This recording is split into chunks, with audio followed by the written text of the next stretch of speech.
Hello and welcome to the Daily Comic and Collectible, episode 506.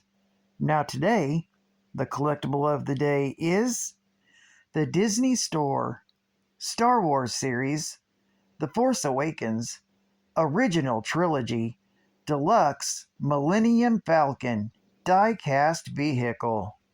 A legendary starship, despite its humble origins and deceptive shabby exterior, the Millennium Falcon has played a role in some of the Rebel Alliance's greatest victories over the Empire.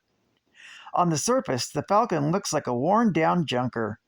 Beneath its hull, however, she packs a few surprises. Its owners, Han and Chewie, have made special modifications on the Corellian freighter throughout the years, boosting its speed, shielding, and performance to impressive and downright illegal levels. But the Falcon pays a heavy price for these tricks and add-ons. It can be unpredictable, and its reconditioned hyperdrive often fails. Its current captain has even been seen to restart a failed startup with a hard knock on a bulkhead with his fist. This Disney Store exclusive Elite Series Deluxe die-cast vehicle of the Millennium Falcon measures 7.5 inches in length by 5 inches in width and was inspired directly by the Star Wars original trilogy. This intricately detailed ship was released in 2015 with the Force Awakens red box set vehicles.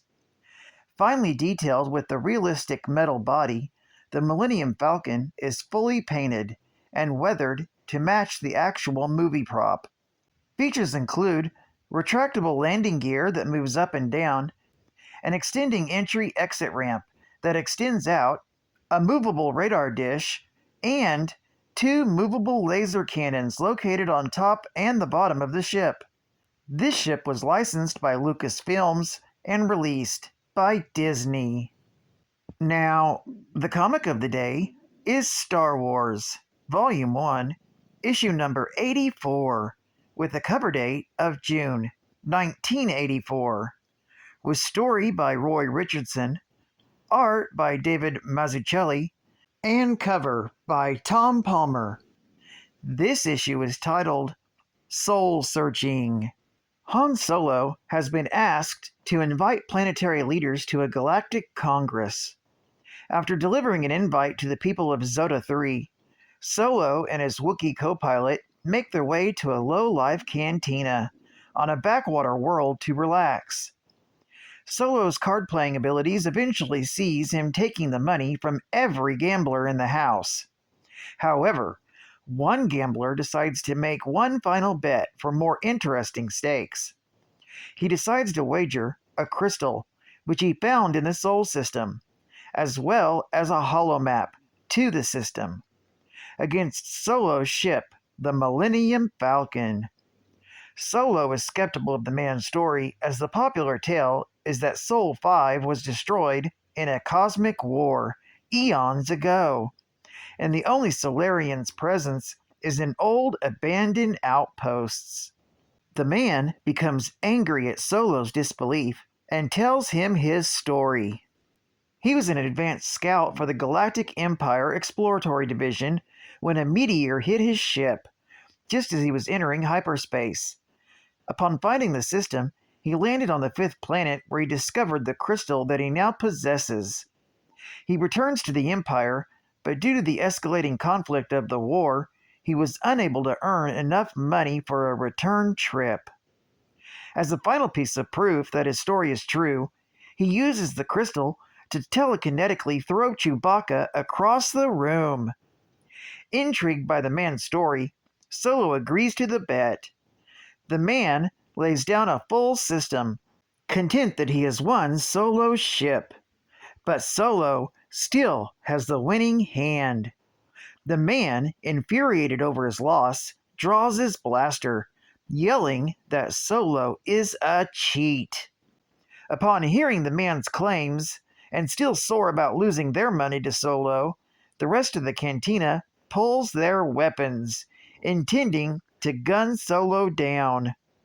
Chewbacca and Solo are only barely able to escape, and without their winnings. However, Solo has snatched the holomap and the crystal, and he decides to investigate the man's story. Not long, the Millennium Falcon arrives in the Sol 5 system, where they spot Sol 5, just as a spy had told them. However, when they go to land on the world, Chewbacca picks up humanoid life signals. Solo is puzzled by the presence of another group, but they land anyway on the outskirts of an ancient city. Solo decides to investigate on his own, claiming that he needs Chewbacca back on the ship in case they need to make a quick getaway. Although the Wookiee is skeptical about splitting up, he agrees to remain with the Falcon. Meanwhile, the humanoid life forms detected by the two rebels happen to be an Imperial landing force. Despite Palpatine's death, their large ship has come to Sol 5 by the order of one of the Emperor's Imperial governors in pursuit of further wealth and power.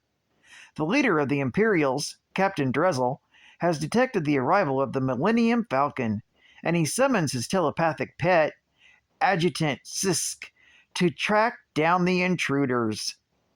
The Imperials make their way into the main city, where they find Solo investigating an ancient statue of the Mother Goddess, Onrai, the apparent mistress of the planet Notron, cradle of all humans in the galaxy.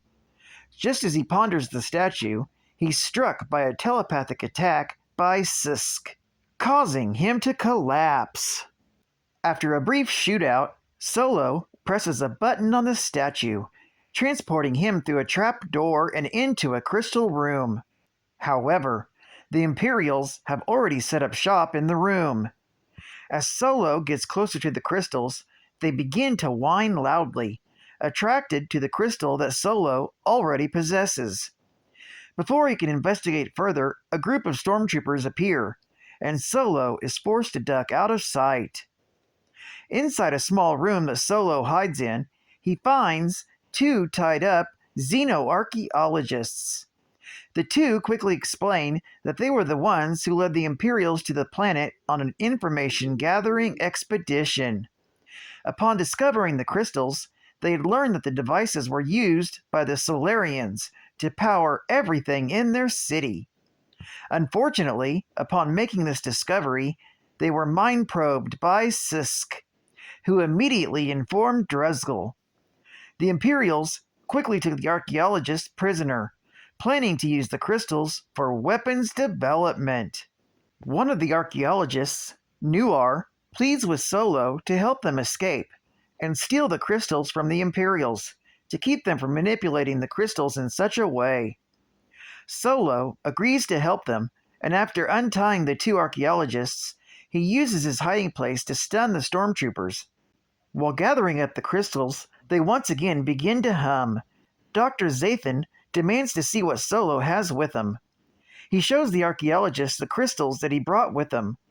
The two are shocked, claiming that it's the key crystal, the main crystal which powers all the others. Before they can decide what to do with it, the Imperials, led by Dressel, flood the crystal room and open fire. Pinned down, Solo tells the two archaeologists to run back to the entrance that they came in, and he begins to lay down cover fire. Before Solo can escape with the two, Sk arrives to take care of the rebel leader. Luckily, the crystal has the power to boost mental energy, and Solo is able to ward off his attacks, turning his own mind tricks against him. Sk collapses from the mental blow, and Solo is free to make his escape. However, before he can make his getaway, he inadvertently slams the key crystal into a slot on a Solarian pedestal. The action floods the chamber with light, blinding the Imperials and giving Solo the time to escape. However, this action had unintended consequences. Locked in alongside the other crystals, the room begins to hum and build to a breaking point. Knowing that the area is soon to explode, Solo and the two archaeologists make their way out of the trap door that Solo had come in and sprint back to the Millennium Falcon.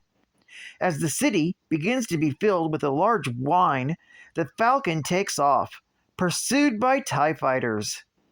Before the fighters can open fire on Solo's ship, the city is destroyed in a massive explosion, which destroys the TIE fighters as well.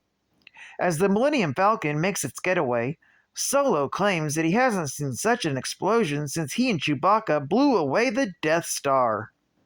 The archaeologists are saddened by the monumental loss of knowledge, but they thank Solo for the rescue, glad that at least the crystals won't be able to be used by the Imperials.